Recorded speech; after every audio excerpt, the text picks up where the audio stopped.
Hey humans, how's it going? Susan Ruth here. Thanks for listening to another episode of Hey Human Podcast. This is episode 188, and I sat down in Nashville, Tennessee with Lanny West. He is a man who has been on a journey, for sure. He's former music director, record promoter. I would call him a rainmaker. He had a huge hand in many stars' careers. He battled drug addiction, alcoholism, an abusive childhood. He's endured a lot, to be true. And now he's the president of Tipping Point Artist Wellness. He's an integrative wellness coach. He's a farmer and a beekeeper. And he's got a story to tell, for sure. I really enjoyed this conversation a great deal. I have a lot of information on the links page on heyhumanpodcast.com about what he's up to and stuff we've talked about in this episode. So, usual stuff. Firstly, I want to say happy holidays to everyone. And for those of you that aren't celebrating, I send you love and joy and all the good stuff. It's a tough time of year, and I know that it's hard on a lot of people. It's joyful for a lot of people.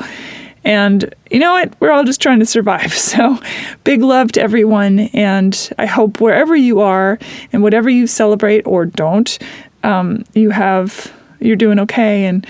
And well, just know that I'm out here thinking of you. So social media stuff, Hey Human Podcast on Instagram and Facebook. You can email me at Susan at heyhumanpodcast.com. Super easy there. Again, there's a links page on heyhumanpodcast.com for you to check out. Rate and review Hey Human on iTunes.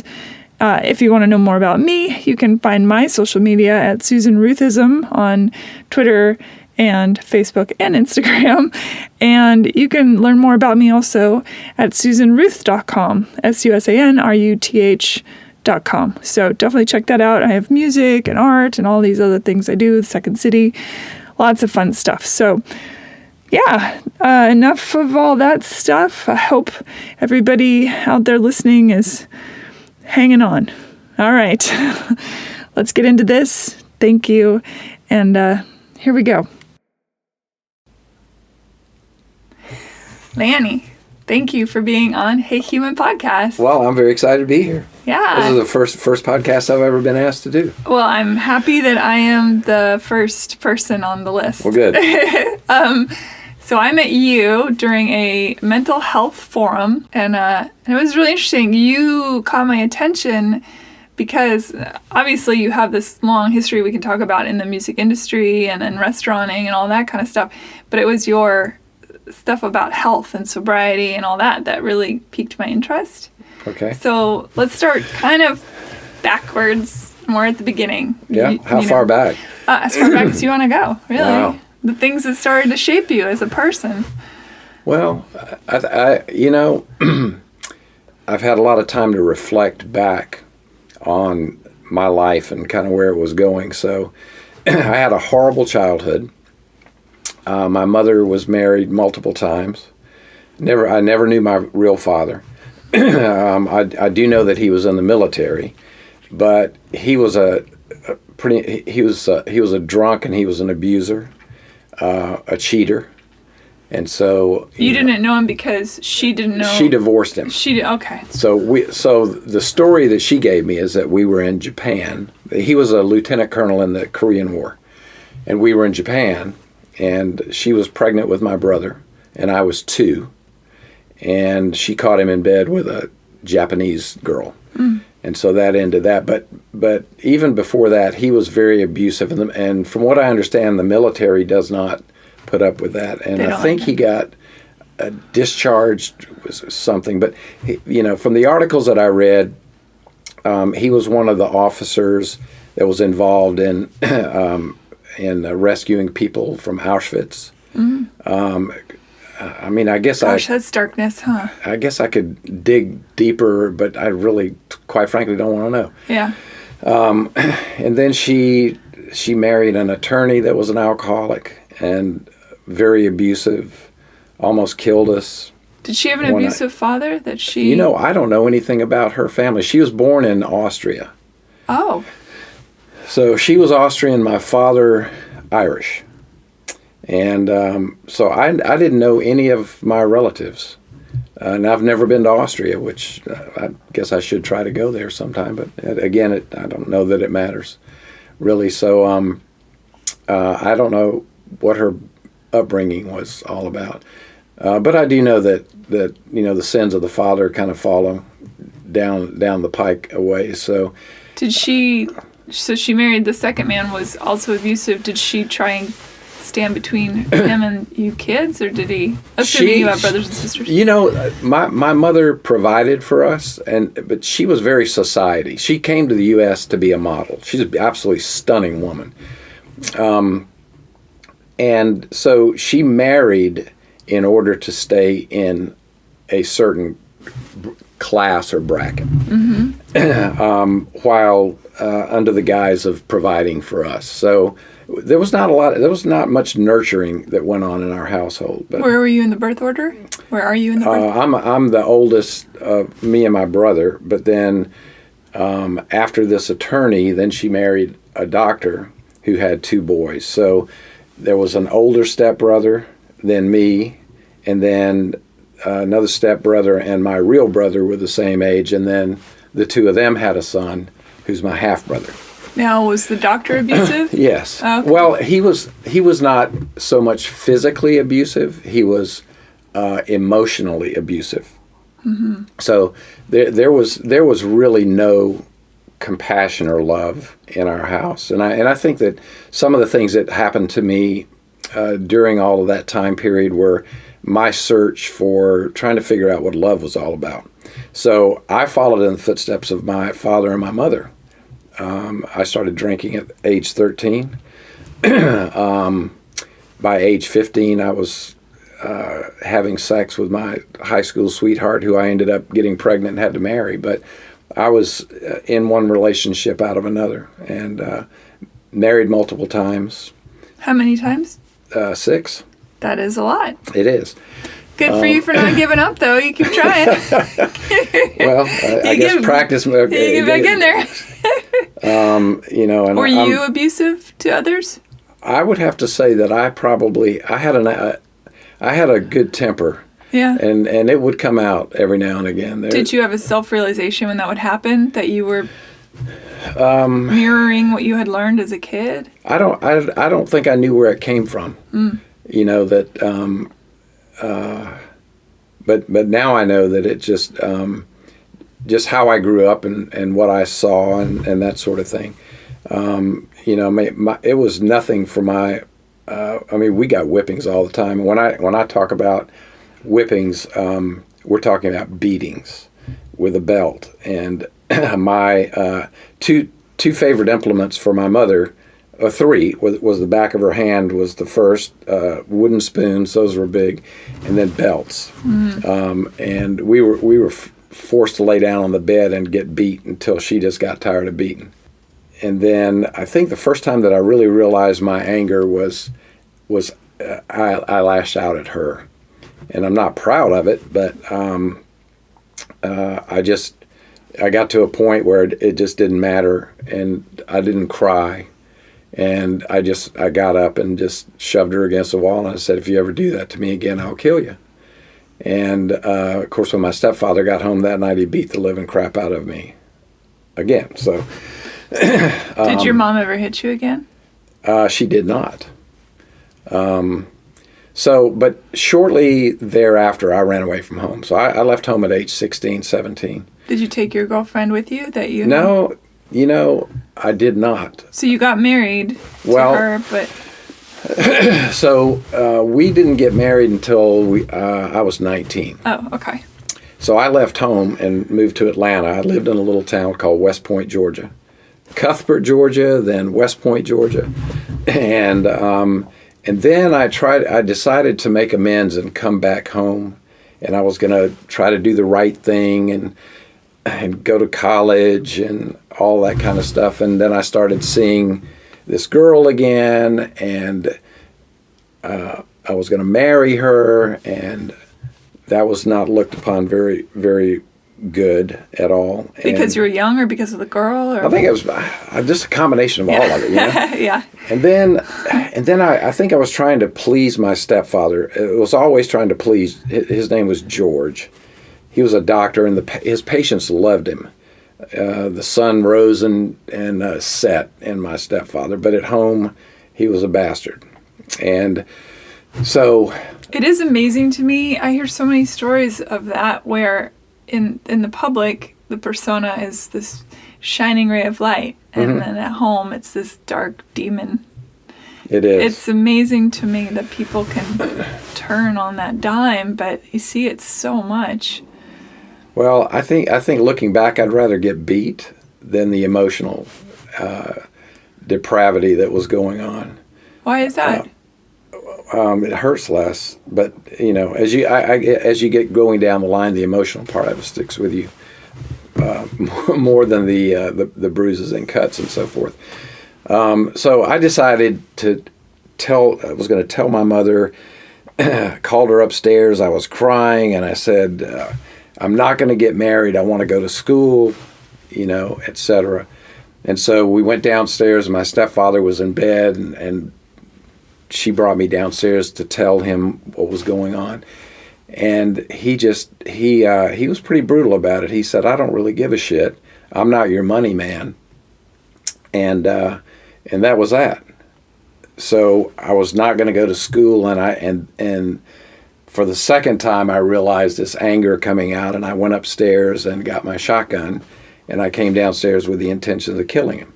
And my mother stopped me. Now that I reflect back on it, God stopped me through her.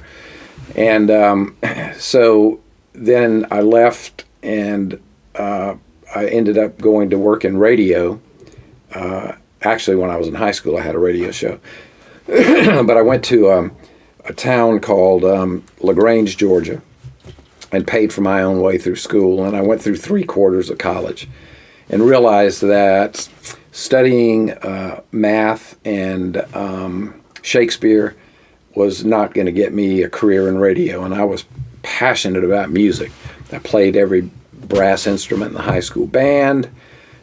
Played keyboards, was in a little garage band, so music was my passion.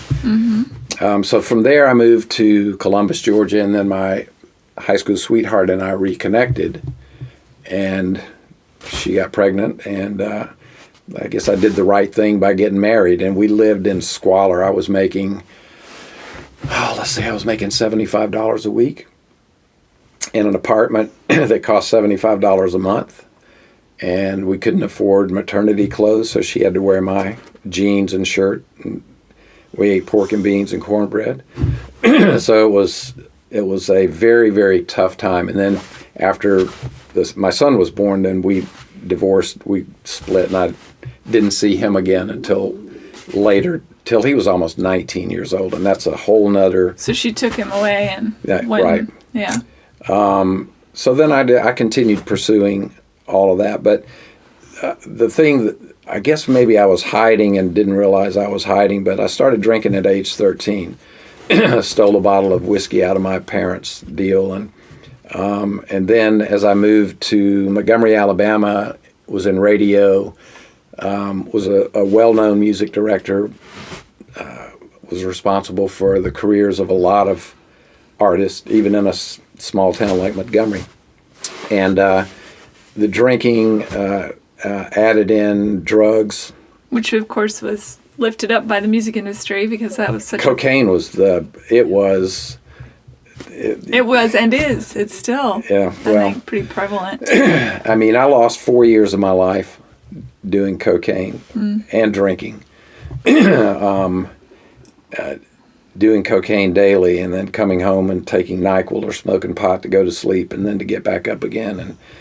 And then battling with doing it or not doing it, and I'd throw it out the window in my car and cry because I couldn't breathe, and my sinuses were just like just in horrible shape. And then I'd get up the next morning and go dig through the bushes and try to find it again. So this went on for a while, and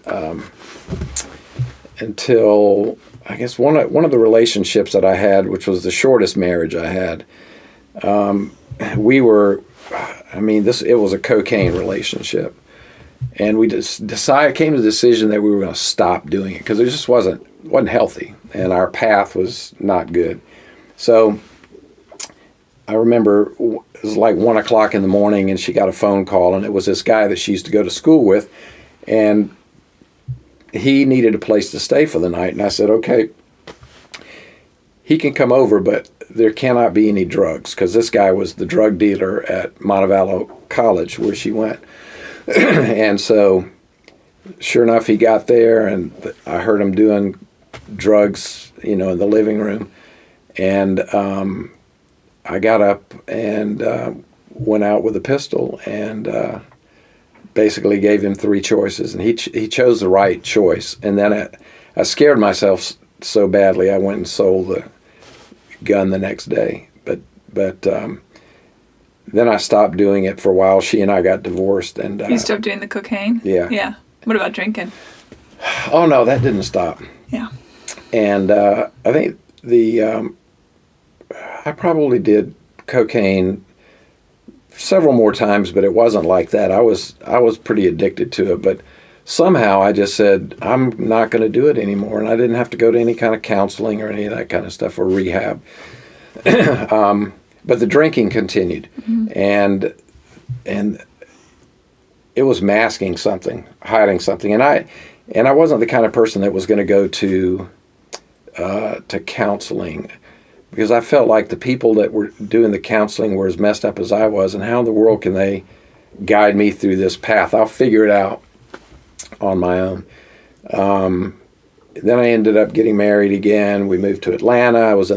Got out of radio and was in the bar restaurant business, and I did that for probably 20 years. How'd you meet your third wife? Let's see, third. Hold on, let me figure this out. There was Dale, there was Shelley, Dockery, Diane, Kathy. Yeah, so Kathy was the one. Number 3? No, she was number 5. Number 5. She was a waitress at a country western bar, and I was single at the time. So it just kind of went from there, and then we ended up getting married, and she moved to Atlanta with me, and I was the head of development for a nightclub company that owned nightclubs. And then she and I moved to Houston, where I became brand manager. I was on the road for 2 years at one time opening nightclubs. Did you stay faithful? No. No. I did not. So you had other compulsions besides alcohol? Oh, yes. Yeah. Well, so alcohol, sex, it was an addiction for sure. And I think it's interesting because a lot of people think that when somebody cheats, for example, that it's about the relationship, but it's really not about that at all. It's about how the person feels about themselves, right, or a lack of feeling. They're trying to fill up that feeling they're missing, Well, I think I was struggling to figure out what love and affection really meant. And I guess for me, the challenge of conquest and getting, in bed with somebody that I may not even know. I mean, there's nights where it doesn't even all come together. There's nights I don't even remember how I drove home. Mm. So that was a battle and a struggle, and yet I never considered myself an alcoholic. Why is that? Because, well, I guess I was a functioning alcoholic but I would really never drink until afternoon, and at night. And being in the nightclub business, it was easy to do. Plus, it sounds like you were successful the whole time. Somehow I was. So when you're being successful, I think there's that voice in your head that's saying, "Oh, you got this. You can do this." and gosh, maybe I was trying to get caught. I don't know, but so that just continued until the marriage with Kathy came to an end in a really kind of tragic way. Oh. So the son that I told you that I had by my first marriage, somehow he surfaced back into my life. He got in touch with me somehow, and I found that he had a horrible childhood. So here we go. The sins of the father continue. He drank a lot. He was 19 years old. He was not living with his mother. He was living with some friends. And my compassionate heart just said, I need to go meet this kid. And after driving down and meeting him, I felt like that what he needed was a family and a home environment, and that would help him. So, I called Kathy, and she was pretty gracious about it because we had 3 children at the time who continue the sins of the father all the way down. So I think it goes. Kids? Oh, all 3 of my children, which I don't have a relationship with, but 2 of them are alcoholics. One's an alcoholic and a drug addict, and the other one's a thief. So I think it goes 4 generations is what the Bible says. Yeah. So anyway, so I gave this kid the opportunity to come live with us, and we set up the basement for him to live there. And of course, I was still drinking, and she drank, and I was traveling, and that sort of thing. And I got a job offer to move to California to get back in the music business and be the general manager for a music publication. And so we were going to move, and I don't know what prompted me to go through his drawers. I was looking for pot or something. I just want to make sure he wasn't doing drugs. But I happened to find 3 letters that were communication between him and my wife. Kathy. Mm-hmm. And some of her underwear in his drawer. Oh. And it was pretty explicit letter. Whoa. Letters. Wait, hold on. You're saying that there was love letters between Kathy and your son? Yes. Holy Toledo. Well, not just love letters. They were having sex. Oh, my God. And my oldest son at the time, I think he was maybe 7. Your oldest son with Kathy? Yeah. Yeah. 7, I think. 6 or 7. But prior to me finding these letters, he had made a comment to me that Jason, my first son, was scared of lightning just like they were, and storms, and that he would get in bed with Mom when it stormed and so forth. And that didn't really register to me until this happened. But it was a horrible afternoon. That must have been devastating. Probably, if I could have physically gotten him, probably I would be in jail right now. Mm-hmm. So anyway, I did some things I should not have done, and that I'm not very proud of. And I made her go get my children out of school. And at 6 or 7 years old, my oldest son, then my daughter, and my youngest son was still in the crib. But I sat them down and told them explicitly what their mother was doing. Whoa.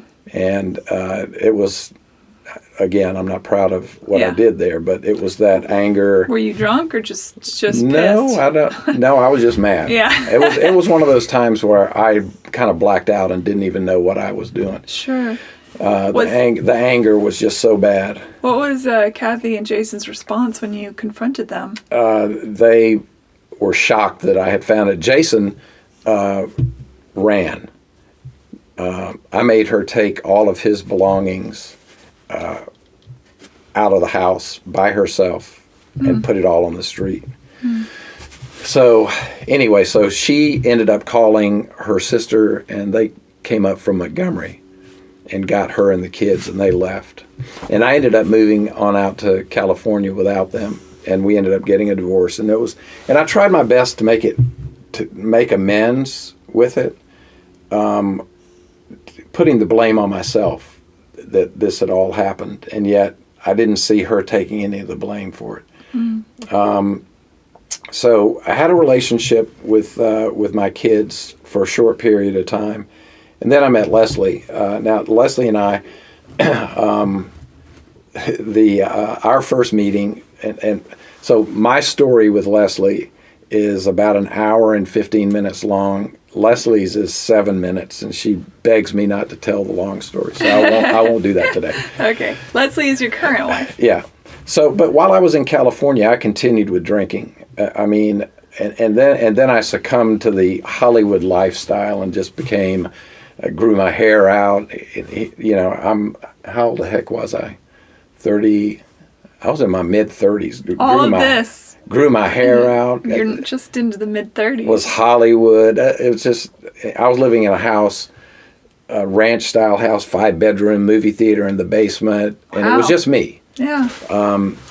So must have been a big music publication. It was, indeed. Anyway, so I had met Leslie some years back when I was in the club business, and it was not a good meeting. She didn't like me, and I didn't like her, and it was a business meeting. And she was one of the most gracious. I've never had anybody tell me that I was without calling me an asshole, to tell me I was an asshole without saying it. But she was so gracious about it. I was just going, "What, did that just happen?" Anyway, so we reconnected, and Bo's having a dream. He is. Bo, what are you dreaming? He's doing something down there. Wake up, buddy. He's having my nightmares. He's chasing squirrels. But so I ended up moving back to Atlanta, and Leslie and I started a relationship, and it was absolutely glorious. She was the first woman. Not that I wasn't attracted to her, but she was the first woman that my first inclination was not to get in bed. I mean, that was my goal: was to meet a woman, figure out how quickly I could get in the sack with them.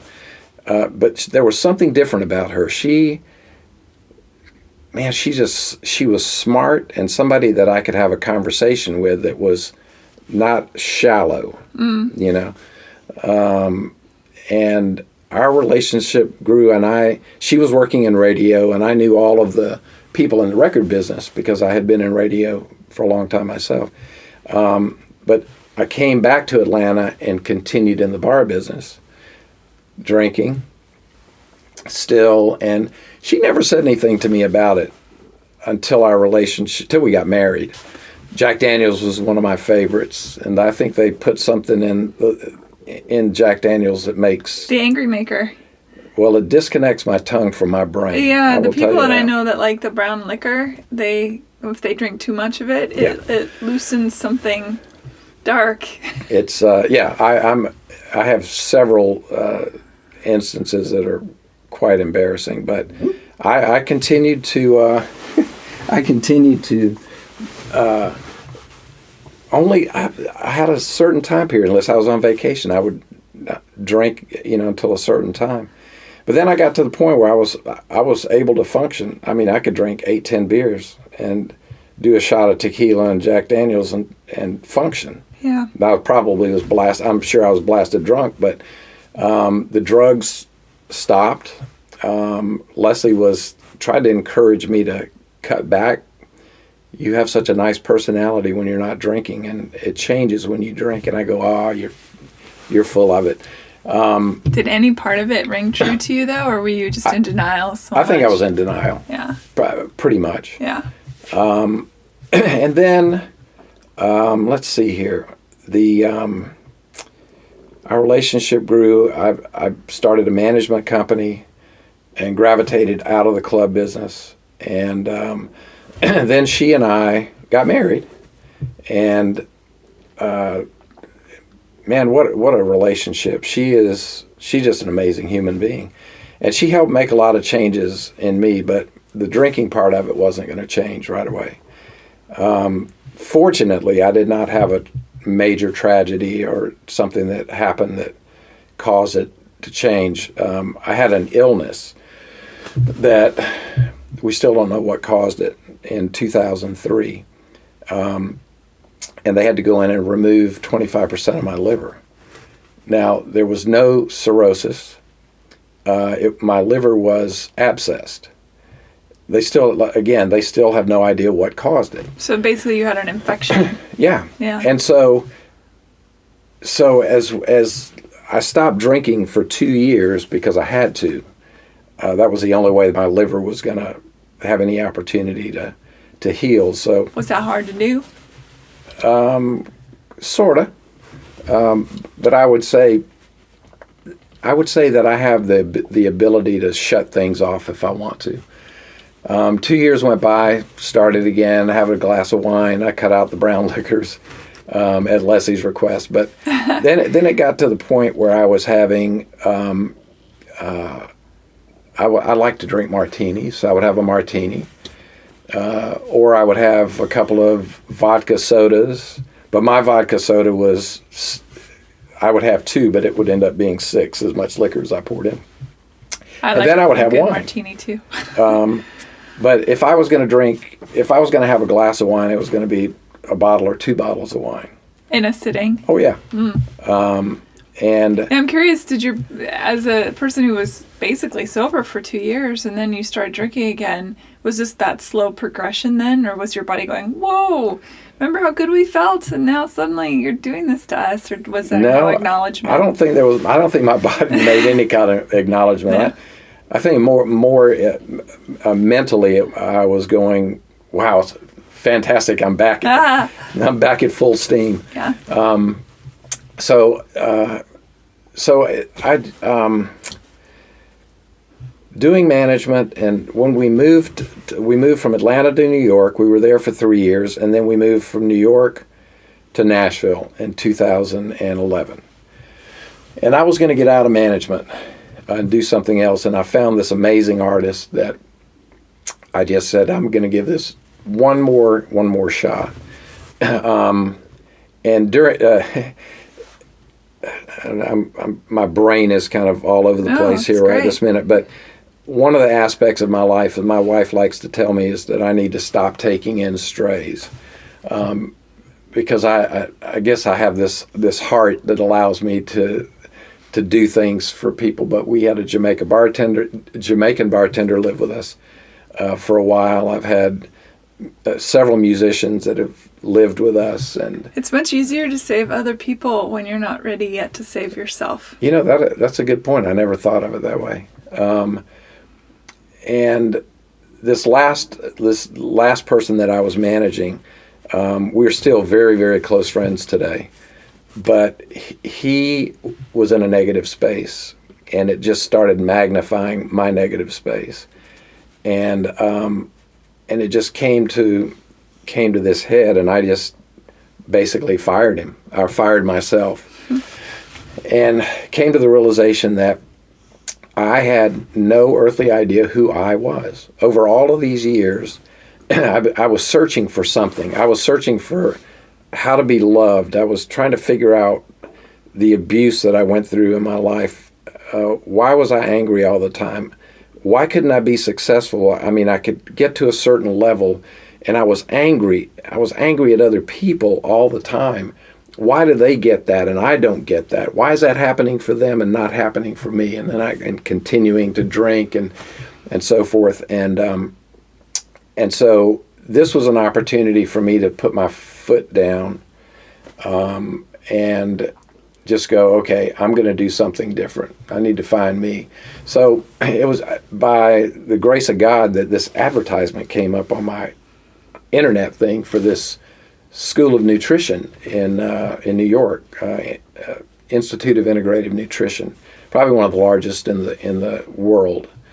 And basically, they teach you how to be they call it a health coach. And I decided to go this path. I knew I wasn't in a healthy space, so let's figure out how to get healthy. So that's what I did. I immersed myself in an online course, online seminars, and learning about nutrition, and it branched off into lifestyle, spirituality. I even studied for a short period of time about natural childbirth. I had considered becoming a doula. The impact of bad decisions and bad behavior, bad health, bad nutrition on conception, aromatherapy, essential oils. I mean, I immersed myself into all of that. And were you drinking during that time? Yes. Okay. Still. Yes. To the level, like that much. Yeah. Yeah. And I mean, I got to the point where we went to eat and when we went to eat was based on, could I get a drink? Still not admitting that I possibly was an alcoholic. So I went to school for 2 years, and I picked a path that was as difficult as artist management, and that is to work with musicians to teach them how to be healthy while they're touring. And then and at the same time in my brain I'm going, well, kind of shame on you. How do you tell somebody to be healthy and you're drinking as much as you're drinking? And then we had the good fortune to purchase this farm in North Tennessee. And I spent a lot of time there. I joke a lot that Leslie would spend more time if they built a Nordstrom's that was close by. So part of the four main things that I study is career, relationship, spirituality, physical activity. Now, if those four things are not in a good space and good level, then you can eat as healthy as you want, and it's not going to do you any good, because career is a very stressful thing. You got to get yourself out of the stress mode. Relationships can be horrible. Spirituality, what does that mean for me? I've never been spiritual. There wasn't a Bible in my house growing up. We went to church because it was a society thing to do. Did you ever contemplate the nature of God or the universe, or was it just not? I don't no, but I always felt like that there was a higher power of some sort. Mm-hmm. And I say that because my life was saved somehow several times. At age 13, I accidentally set myself on fire with gasoline and nearly burned to death. And the way that I stopped that from happening was, what I know now was by the total grace of God. How did you not burn up? What did you do? My pants were on fire, and I tried to roll it out. Well, I was stupid. I made a Molotov cocktail, not even knowing what that thing was. I think at the time, when I was 13 years old, let's figure back, is that in the... I mean, I get it. I lit my room on fire twice by accident when I was a teenager because I was experimenting with, chemical... I was playing scientist and... Well, so I set this bottle of gasoline down with a rag in it next to this barn instead of throwing the thing, right? All right. And then I set it on fire and ran around the barn, and then I saw it on fire, and I'm going, oh no, this is horrible. I've done something really bad. Satan plays a game with you. It's okay to do this. Do it. And then once you do it, you're bad. Look what you've done now. So I threw sticks at this bottle and knocked it over. I ran around thinking I was going to stomp this thing out, not being smart enough to realize that gasoline just doesn't function that way. No, it's a vapor. Right. So liquid I was wearing corduroy pants, and my pants caught on fire. And I ran and jumped over a barbed wire fence, and then it dawned on me, you need to roll it out. I couldn't it wouldn't roll out.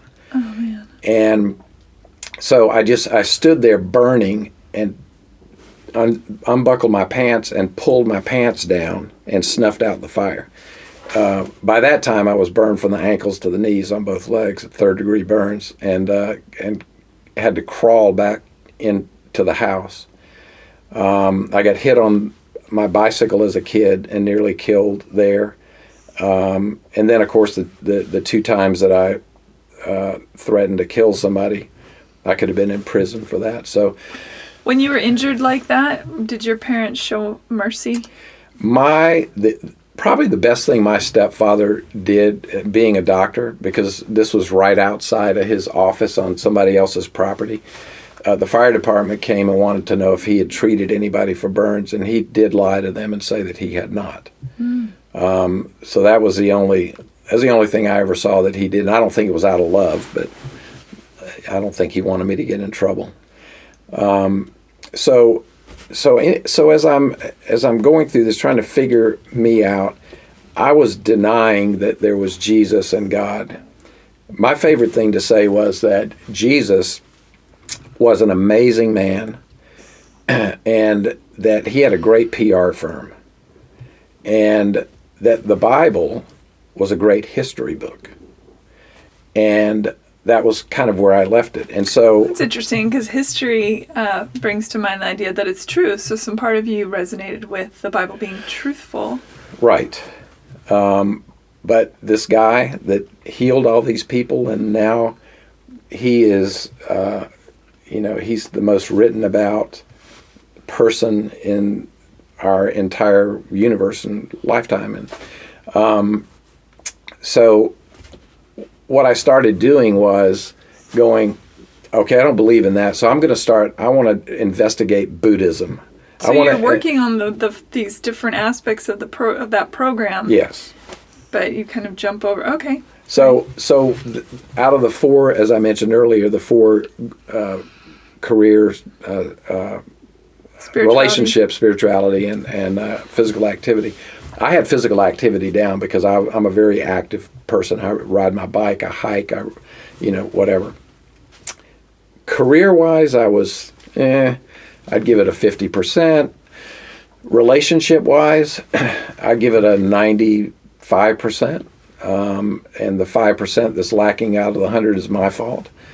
The spirituality side, I was a 0. So I started there. And so I started studying all of these different things other than the Bible. Once we got to the farm and I got to spend some time there, and then through a relationship with Leslie's sister's husband, Don, who is a very Christian man, never pushed all this on me or Leslie. I was nervous to be around them. But so I just made the decision, if I'm going to be fair about this, I need to give the Bible a shot, okay?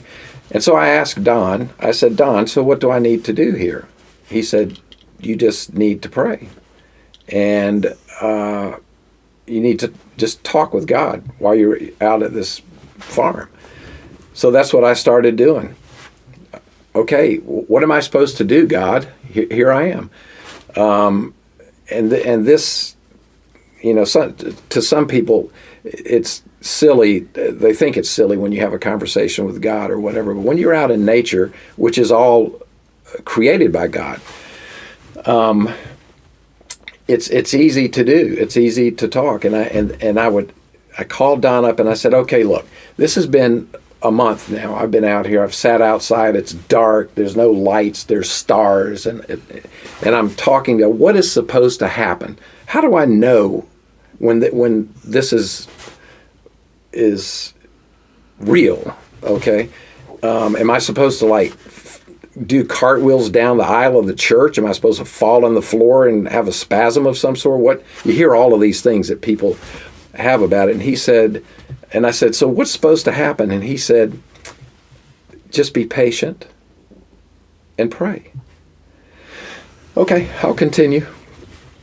So I made the decision. So Don gave me a Bible and a pistol for Christmas. Interesting. He said he said every good Southern boy needs a Bible and a gun. So when we got back to Nashville, I put the Bible directly into a storage box and went to the shooting range. So the Bible stayed in the box for quite a while. That's just funny. I would say it was probably a year and more conversation with Don, and I just said, okay, I'm gonna read the Bible. And I didn't get the Bible. I took the Bible out and put it on a shelf, but I have an app on my phone. So I made a commitment to read the Bible. Boy, how hard is that to read and understand, especially the Old Testament. But I made a commitment. Yeah, the Old Testament can be very dry. Numbers, you want to just, boy oh boy. It's a very dry read. So I did it in a little over a year, read the whole Bible, and still, so this was by February of this a year ago, whatever. How are you feeling as you're reading it? And because I didn't, I'm still drinking at the time. Yes. And so, and still trying to be this health coach kind of guy. And so I wasn't feeling anything spectacular or special. I did, this may sound odd, I did do something I've never done, and I decided to rebuild a shed at the farm. Now, I don't know anything about all that, but I said, okay, I'm going to give this a shot. And now I rebuilt this thing, and I asked, when I got to a place where I didn't know how to do something, I asked God for help. As strange as this sounds, as I'm in my pathway. So I completed this thing, and I'm very proud of it. And I tell people that I built this thing with the help of the world's greatest carpenter. And I truly mean that, because I did. So I keep asking Don questions. He's my John the Baptist. My brother-in-law is. He knows if you ask him something about the Bible, he knows exactly the verse, where it is. He's been a real big guide. So on August 10th of last year, I do a lot of cooking. I've done private chef work, etc. Love to cook in my home. So we had a couple, an artist and his wife, coming over for dinner. And my favorite thing to do is get started cooking, put the menu together. I am in the house barefoot, drinking wine, of course. 1 o'clock in the afternoon, I'm cooking, and I'm started drinking some wine.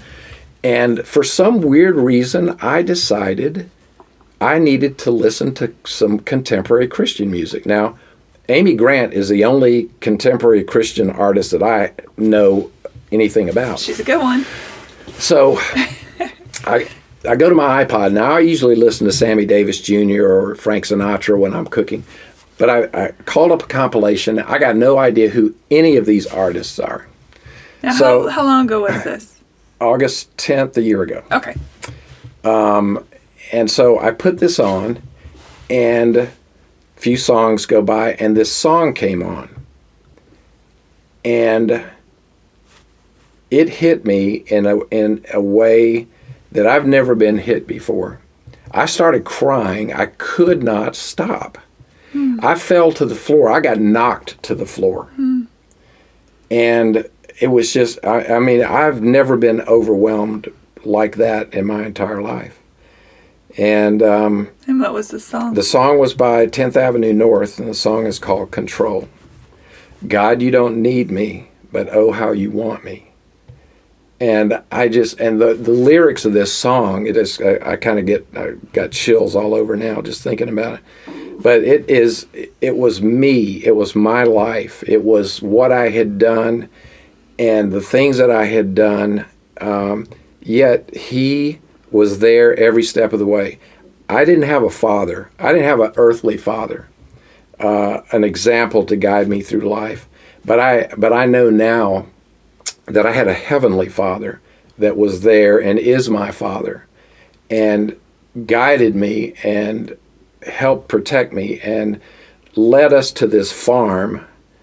And so there is, his will is something greater than I even can conceive right now. And I'm very patient about where all this is going. By the way, the farm is, when we purchased this, the numerical address of this farm, which is 1455, are the 4 digits of my cell phone number, the last 4 digits of my cell phone number, which I had 3 years before that. And that's not why we bought the farm, but God brought us to that farm. So the couple came over, we had dinner, and my wife is very sensitive and intuitive, and she said, "Are you okay? There's something's different about you." And I told her what happened, and she started crying. And so that set me on a path really to dig deeper into the Bible. I knew at that point that God was asking me to give it up And so Don and Sharon came up from Fairhope, and when we had the eclipse, when was that, September 1st or something? It was somewhere in August, I thought. I don't remember exactly. But somewhere in the there. end. Yeah, so the Holy Spirit hit me and took me over on August 10th. And whenever the eclipse was, Don and Sharon were up, and we were out at the farm, and we've got a hot tub out there, and we were sitting out, and still, I still haven't given up drinking at this point. And Don and I are talking about something and I have no idea what triggered this, and I started crying again. I go, "What in the world is happening?" You're releasing all that pain. I've never cried so much in my entire life, and I said to Don, I said, "Don, I need you to do something for me." And he said, "What?" "I need you to baptize me right now." And he said, "Why don't you wait till you come to Fairhope and let Brother Fred baptize you?" This is a older minister down there that I've become friends with. And I said, "No, it has to be now." And so he baptized me in my hot tub. Got Sharon and Leslie to come out. And it was glorious. And my path there has been amazing since then. The health aspect of it, in my reading of the Bible, I finally came to the realization that my body is the temple of the Holy Spirit. And I quit drinking on my birthday in March of this year. Yeah, so it was March. I quit drinking. 2 weeks later, we took our first trip to Napa Valley. That was good timing. It was good timing. But I haven't missed it. And I realized that I once again was saved, because who knows how this would go. So what my goal now is to use what I have learned from a health standpoint. The farm is gonna it plays a part here, and the only thing I know about the farm right now is the land is beautiful. I'm learning things there, and we bought another 10 acres that was adjacent to this property, and I was out bush hogging several months ago, and I was told I need to build a chapel on this property. Now, why? That's just not something I dreamed up. So I was told that needs to happen. So we're going to get underway in spring to build a small chapel on the property out there. So that's basically the story. I didn't get into any of the gory details of some of the earlier things, but setting yourself on fire is pretty gory. I mean, it's on the gore level. That's pretty up there. So I've spent a lot of time forgiving. Are you on that list? Forgiving myself, yes. And there's things that come up every day that I know that all has been forgiven, because he died on the cross for a debt that I could not pay. A debt he didn't owe, and one I could not ever pay. But there's things that crop up in my mind that I have to ask for forgiveness for. Memories of your past? Sure. And there are people that were on my list of, this is how bad my anger was. I got up every day, and there was a list of 12 people I knelt at the altar of "I hope you die today" list. Mm-hmm. And I have gone through and forgiven them, because... Which one was the hardest to forgive? Probably me. But of the other ones, most of the people that I had a bad taste in my mouth for or really hated did things to my wife for her career, and were pretty brutal in that area. So I took on that anger. She doesn't have that kind of bone in her body. How whatsoever. Did you come to as the little boy that you were, and your first few fathers? Did you come to forgive them, or no? I haven't gotten there. Yeah. Not for any other reason that there was some other forgiveness that was priority. Sure. over all of that. Well, everything is in its time. Right. It's interesting because when you said that about your birth father, and that he was there to help liberate people in Auschwitz, and I think about what that must have done to the human psyche. It's no excuse. It's not. Right. It doesn't forgive anyone then turning and hurting, especially a child or anyone. Right.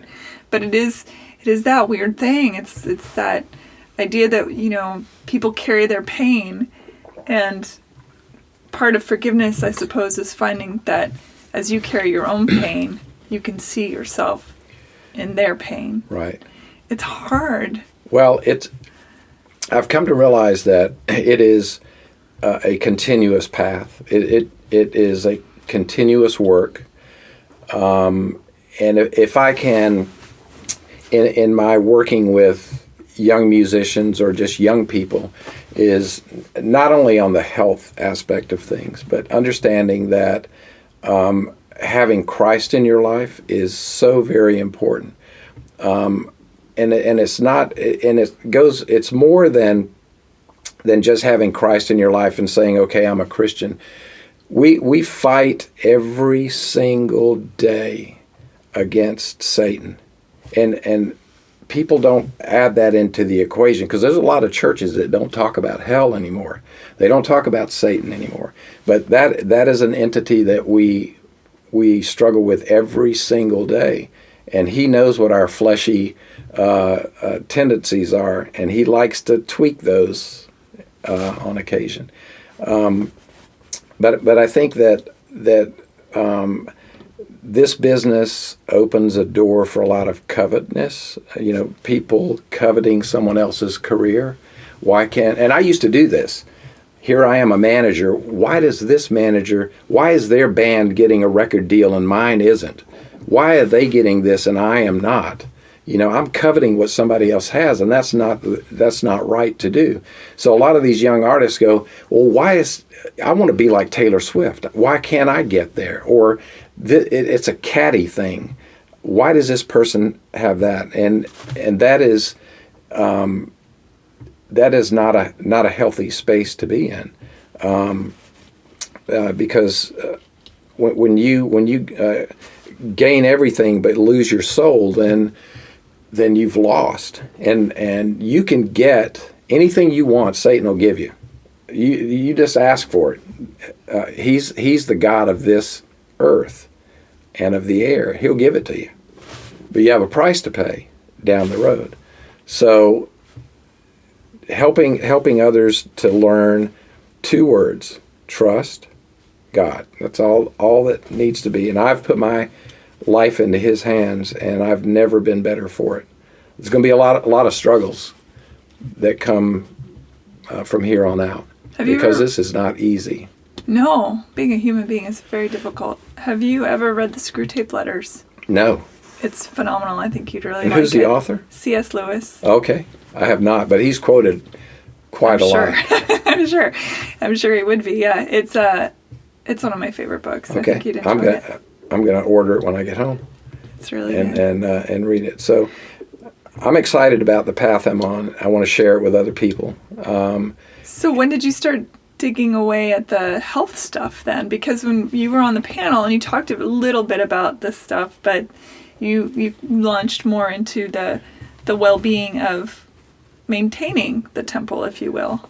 Well, I'm still on that path of helping people to realize that I get so many people that I consult with that want to take a pill that fixes them immediately, and they don't realize that their whole body didn't get where it is, whether it's candida or it's a gut inflammation, which is usually where things start. The gut is everything. It doesn't fix. Well, 80% of your immune system lies in your gut. You can't just fix it like that. It takes 6 months, a year, some cases 2 years to get your body back on track, and cutting out all sorts of other things. So I'm as passionate now about that, even more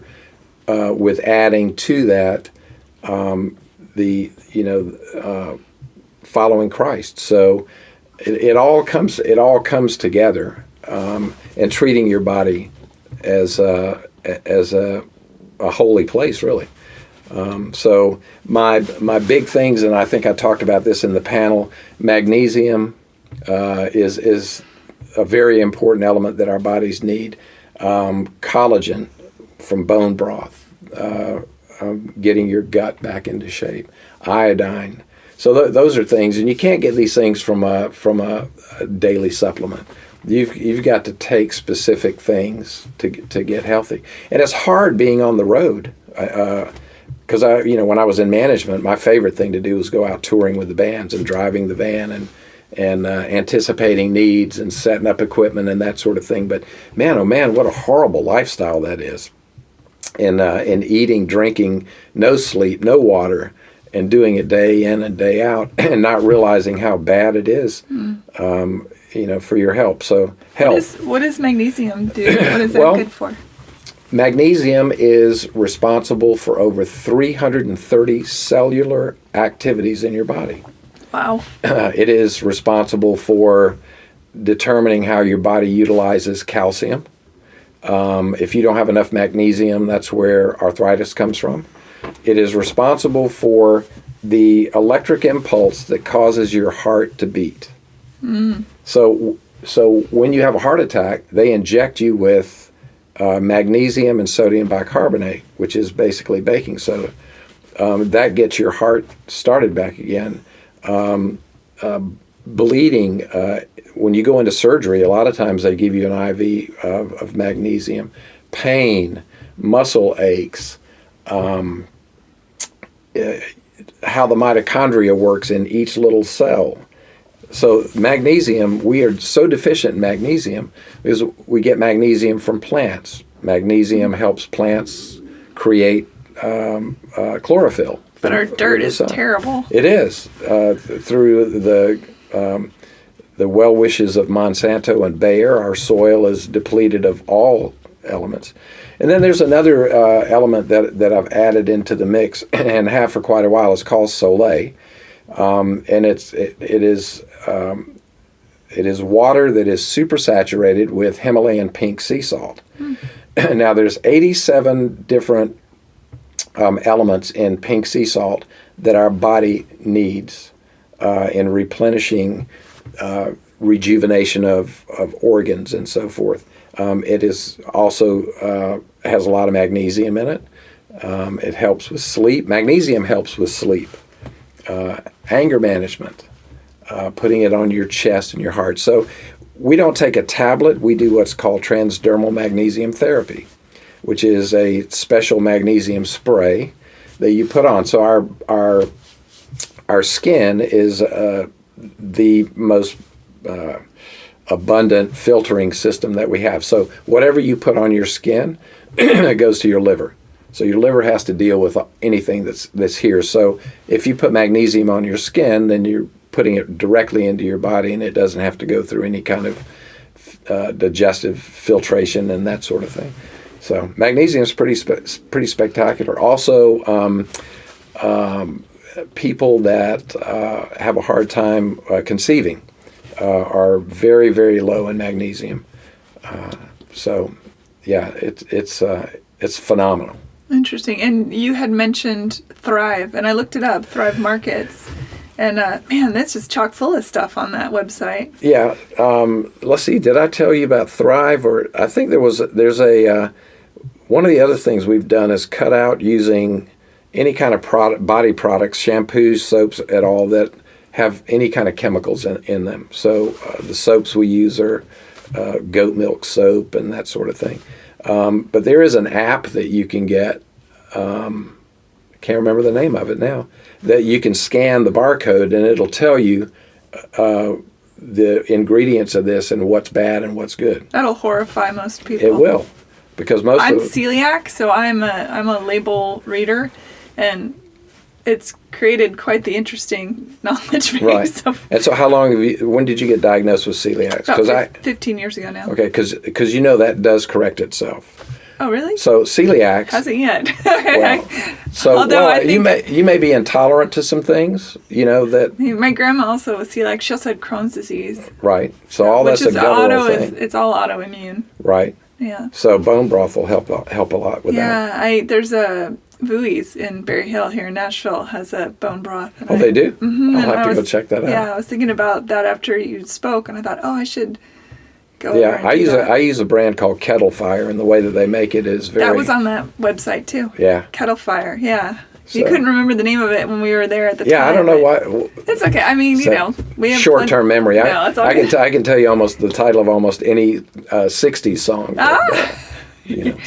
So all of this comes together in the path that I've been on, and I'm sure that there are going to be a lot of people that listen to this that have gone through some of the same things that I've gone. But there is hope at the end of the tunnel if you'll believe and get on that path. Yeah, I do believe that one has to have all these different aspects, whether or not you choose a particular religion or maybe it's just love or whatever that is. Everybody's doing their own dance, but I do know that, like, I had an ex-boyfriend who he was super, super healthy, is super healthy, exercise all the time, all this stuff, but he had this anger that was bubbling under him at all times because he didn't have these other things that kept him balanced. It doesn't matter how much you exercise, if you're off balance in these other realms, it's going to affect you. Right. So that was an interesting thing that you mentioned. Right. I think that it really does it all comes into feeds play. into itself. There was a product of the magnesium you talked about on the panel. There was a company that you said you liked. It was called EASE, and it's a manufacturer. The guy that wrote the book, and again, here my brain is like dead, but the book is called Transdermal Magnesium Therapy. And you can just look that up online. And I can put links on Hey Human Podcast. But they make a product called EASE, EASE. So if you go to the store and ask for magnesium oil, magnesium is not actually an oil. So it is, I don't know why they call it that, but it has that filmy thing. If you go to the ocean, go get in the ocean, and you get out and you don't rinse off that sticky stuff that's on you, that's magnesium and salt. So I have a couple of different sprays. Ancient Minerals is the company that we get the bath salts from, some of the sprays that we use, and they also manufacture a magnesium gel, which my massage therapist uses that instead of any kind of oils. And this just gets right into your body, especially after a long bike ride. It will help. Yeah, because I had a conversation with a friend in LA who he has a line of intimate wear, and it's all made in Germany. It's got this very specific. There's not all the chemicals that the American fabrics have. And we talked about how, when you're wearing these fabrics that have toxins in them and you go work out and you sweat and your skin is your largest organ and it opens up, you're just saying, okay, let me just take all that stuff in. And so your filtration system is working extra hard to get rid of all that stuff. Then we wonder why we have gallstones and kidney stones and, and all of those kind of things if we just aren't doing the right things for our bodies. Yeah, there's a place here in Nashville called the Harmonized Brain Center, and they do a Himalayan bath salt with negative ion thing. You stick your feet in there, they put on the negative ion, they put the Himalayan pink salt. It's disgusting. It is. I can't believe what comes out. It is insane how dark and murky and like orange and dark green and just horrifying. It is. I'm like, how did that come out of me? So there's a place that we go, the Serenity Salt Caves. Yeah, okay. Where they have this huge room where they just have these big blocks of Himalayan pink sea salt, and you just go lick on them. No, it actually the air system that they have pulls the salt in. So what they found was that the people that are mining and getting the salt out of the salt caves in the Himalayas have absolutely zero pulmonary issues and no cancer. So it's a breathing thing that you can do with pink sea salt as well. And where is this? It's in Nolensville? No. And what's it called?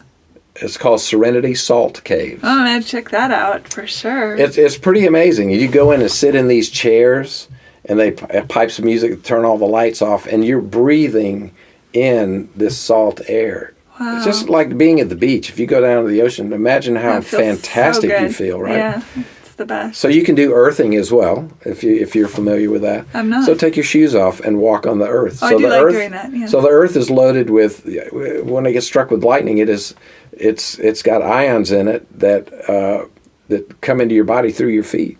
Just being on the grass, being in the ocean, Yeah. It's called earthing. They make special earthing sheets that you can sleep on that have silver. It's Egyptian virgin cotton with silver threads woven in, and then that is all taken into this wire that you plug into the grounding port on your electrical outlet, and it grounds you, and it does the same thing as your feet being on the earth. Man, it's fabulous. That's so cool. Wow, what a story. What a life's adventure you're on. It's neat that you're then turning around and helping. I want to try to be helpful to other people. I mean, that would be my path, and I think I've always had a big enough heart to love other people and that sort of thing. I don't think I loved myself very much, and maybe that was my kind of some escapism. But I'm getting better at liking myself a little bit more. You're pretty as days go. likable. I have good My taste. dog likes me. Yes, your dog is beautiful, by the way. I'm so glad you brought him. Dogs are a good judge of character. They are. And he's sweet, and I think dogs take after their people. Oh, well, thank you for that compliment. It's true, though. I really think that's the case. Well, thank you so much for having me as a part of this. I hope that it was my what pleasure. we talked about is helpful to somebody, and Absolutely. I am open to chatting with anyone. Yeah, let people know how to find you. That's a good segue. Let's see here. What would be the best way? You could just, real easy, Lanny West, LANNYWEST at me.com. That's my email address. And do you have a website for your... I do. If you go to tippingpt.coach. We have an Instagram for the farm. Oh. The farm is Humble Hollow Farm. Humble Hollow Farm. Which is which I stole from Laurie McKenna's song "Humble and Kind." Mm-hmm. And so we have beehives. We do honey. So I post stuff there. I try to post uplifting things that are on the farm site, and the same thing on my Instagram deal. But that's really... What's your Instagram? I don't even know. You don't even know? I'll do links. I'll put them on. I ditched Facebook. I don't do Facebook anymore. It got to be such a dark place to be, and I started disliking people that I considered friends, and so they're entitled to their opinion for sure, but I don't have to sink into it. Right. And so no more Facebook. Take your ball and go home, as which I've done many times. Thank you so much for being on the show. It is my pleasure, and thank you for having me. Yeah, thanks, everybody. Thanks for listening. Bye. Please rate and review Hey Human on iTunes and anywhere you might listen to podcasts. Thanks, everybody.